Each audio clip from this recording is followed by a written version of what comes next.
किया per unit volume था, तो वो पर यूनिट वॉल्यूम उधर से हटा लिया ताकि right.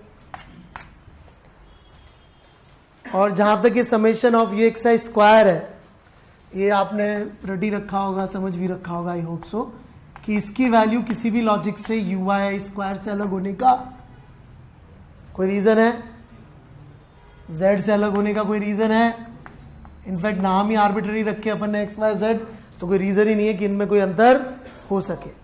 Hence u square which is equal to u x square plus u y square plus u z square, hence we can say summation of u x i square would be equal to summation of u square by 3, hence it would be equal to 1/3 m naught n by v which is actually density of gas into summation of u square by total number of molecules। वो n/2 से कोई फर्क नहीं पड़ रहा है क्योंकि ऊपर भी अपन आधे ही ले रहे हैं, लेकिन जो इस तरफ आधे वालों की स्क्वायर की वेलोसिटीज आएंगी, इस तरफ आधे वालों की उनसे अलग आएंगी कि नहीं आएंगी? नहीं आएंगी, कोई फर्क नहीं पड़ने वाला है, राइट। ठीक है, इसको पढ़े लिखे लोग रूट मीन स्क्वायर का स्क्वायर बोल देंगे, राइट। याद है रूट मीन स्क्वायर, या वहां तक वापस जाऊं मैं? याद है पक्का? ऑलराइट, सो नहीं तो देख लीजिए, u r m s means summation of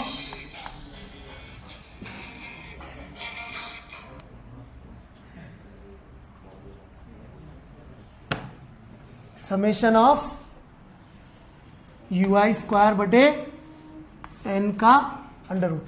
अब इस एन को दिल पे मत ले लेना, मैं नहीं तो आप एन एन लिख देता हूं, ठीक है ना। Number of moles into Avogadro number, ठीक है ना। नहीं तो कोई बोले ये एन तो वो एन था, आधा था आधा था, कोई फर्क नहीं पड़ रहा, वो तो मैं ऊपर जितने लूंगा उतने ही ले लूंगा, राइट। ये तो सुना है सबने? तो ये बन गया P is equal to 1/3 rho u r m s square.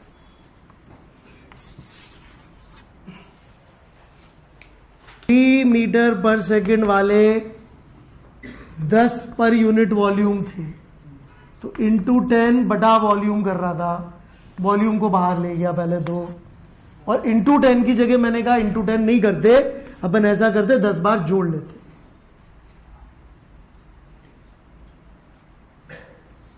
तो समेशन करना और इंटू 10 करना, फिर मैं 3 कहीं और नहीं लिखूंगा, 3 एट पर्टिकुलर थीटा कहीं और नहीं आएगा, जितने भी सारे एक ही बार आ गए।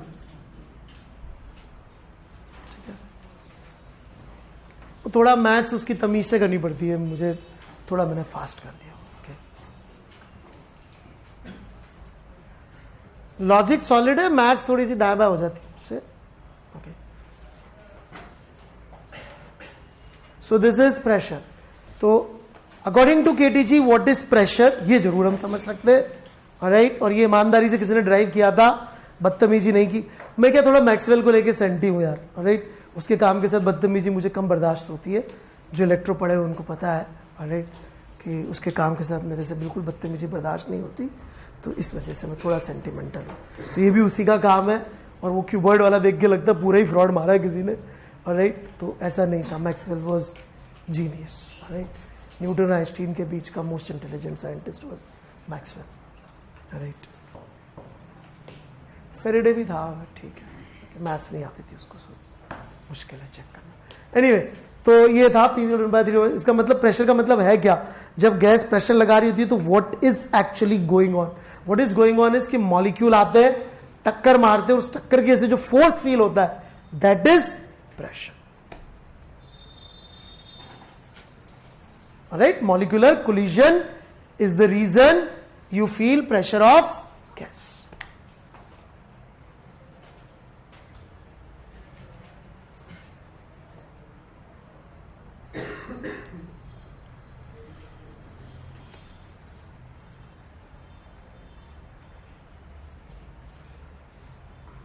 ठीक है,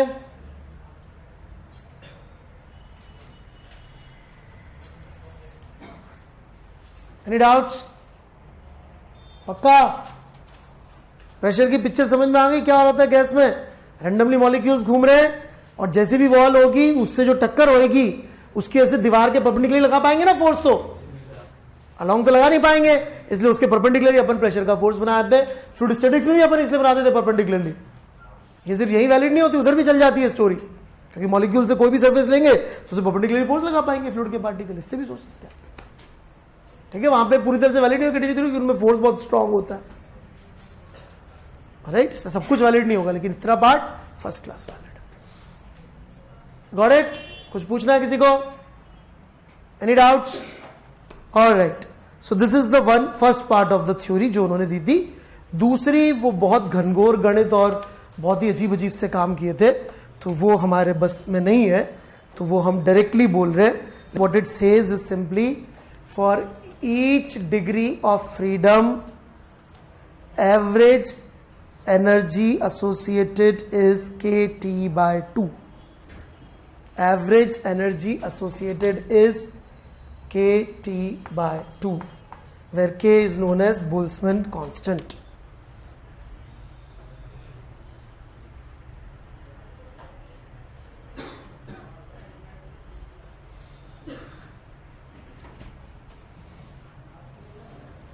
where K is Boltzmann constant, right?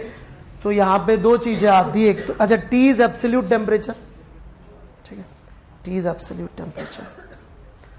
तो यहां पे दो चीजें आती है, एक तो टेम्परेचर, ये डिग्री ऑफ फ्रीडम, और फिर इसका आगे यूज करके हम लोग URMS निकालेंगे, URMS की वैल्यू यहां पुट करेंगे, और फिर हम लोग उसके through ideal gas equation derive कर लेंगे। ठीक है, using these two things we can derive ideal gas equation. Now what is degree of freedom? ये देखिए अलग अलग कॉन्टेक्स्ट में इसके मीनिंग अलग अलग होते हैं, तो बहुत ज़्यादा क्लियर कट नहीं है, पर अपने लेवल पे काम चलाने के लिए बता रहा हूँ, क्योंकि it's a bit complex term. तो हम जैसे इसको डिफाइन करना शुरू करते हैं एक तरीके से, तो हायर लेवल से इस पे परेशान किया जा सकता है। जैसे वॉल्यूम की डेफिनेशन 99.9% टाइम सही है, वॉल्यूम ऑफ वेसल, राइट, लेकिन जब जेई ने फ्री एक्सपेंशन का सवाल ही दे दिया तो मैंने कहा नहीं यार, फिर अपन को वॉल्यूम में थोड़ा सा ढंग से बात कर लेते, क्योंकि बच्चे को कंफ्यूजन नहीं होना चाहिए कि जो फ्री एक्सपेंशन होता है उसमें क्या फिजिक्स चल रही है। तो वो अंडरलाइंग फिजिक्स क्लियर होने के लिए मैंने फिर डेफिनेशन को सही कर लिया। बाकी तो सब जगह काम करेगी वो डेफिनेशन, कोई गलत नहीं है, ठीक है। लेकिन डिग्री ऑफ फ्रीडम चूंकि आउट ऑफ सिलेबस ही है, ये सिलेबस में ही नहीं है, तो इसमें हम अपनी काम चलाओ आइडिया समझ के चला लेंगे, right. you can think of it as number of independent variables required to describe the motion, okay, ऐसे आप सोच सकते हैं। Is this the actual definition? नहीं, इससे थोड़ी कॉम्प्लेक्स होती है, काफी कॉम्प्लेक्स होती है एक्चुअली। डिपेंड्स आप कितने कॉम्प्लेक्स सिस्टम पे जाएंगे उतनी आपको सही डेफिनेशन पकड़नी पड़ेगी। बट फिलहाल अपना काम चल जाएगा, number of independent variables required to describe the motion, right. इससे आपका फर्स्ट क्लास काम चल जाएगा, ठीक है। जैसे कि यदि कोई मोनो एटॉमिक गैस है तो उसके मॉलिक्यूल का मोशन डिस्क्राइब करने के लिए 3 इंडिपेंडेंट वेरिएबल चाहिए, x, y and z, right. तो उससे हम उसका मोशन कंप्लीटली डिस्क्राइब कर सकेंगे। तो हम ये कह देंगे कि मोनो एटॉमिक गैस के 3 डिग्री ऑफ फ्रीडम होते हैं। क्यों? क्योंकि उसका मोशन 3 इंडिपेंडेंट वेरिएबल से डिस्क्राइब किया जा सकता है। Got it? डायटॉमिक का हम बोलते 3, उसमें ट्रांसलेशनल डिग्री ऑफ फ्रीडम है। क्यों है ट्रांसलेशनल? क्योंकि उसका सेंटर ऑफ मास का मोशन इंडिपेंडेंटली 3 वेरिएबल से डिस्क्राइब होगा। और फिर हम ये भी कहते हैं कि उसके अंदर 2 रोटेशनल डिग्री ऑफ फ्रीडम है। इनफैक्ट कोई मुझसे पूछे कि बताइए डाई एटॉमिक में कितनी डिग्री ऑफ फ्रीडम है, तो हम उसको 5 नहीं बोलते, 3+2 बोलते हैं, समझाने के लिए कि 3 R for translation and 2 R for rotation, right. तो उसकी डिग्री ऑफ फ्रीडम 5 है, सोचते 3+2 है कि 3 ट्रांसलेशन की और 2 रोटेशन की, ओके। ऐसा क्यों सोचते हैं? क्योंकि उसमें यदि आप देखेंगे डायटॉमिक के अंदर, तो उसको हम सिर्फ ये नहीं मान सकते कि रोटेशन हो रहा होगा ये वाला, राइट, ठीक है। Something like this may be also going on. वो तो अपन ने सिंगल एक्सिस रोटेशन पढ़ा था, इसलिए अपन ने अपना ध्यान उसी पे रखा। बट हो सकता है वो ऐसे ऐसे करते करते टक्कर मार के अपनी एक्सिस चेंज करता रहे, कुछ ना कुछ चेंज होते रहे।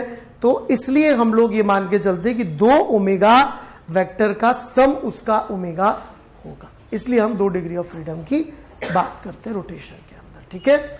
बाकी फिर इसमें और गंद बहुत मचाया जा सकता है। हाई टेम्परेचर पे 7 दिखा देता है, लो टेम्परेचर पे 3 दिखा देता है, ये भी कई बार पता नहीं होता।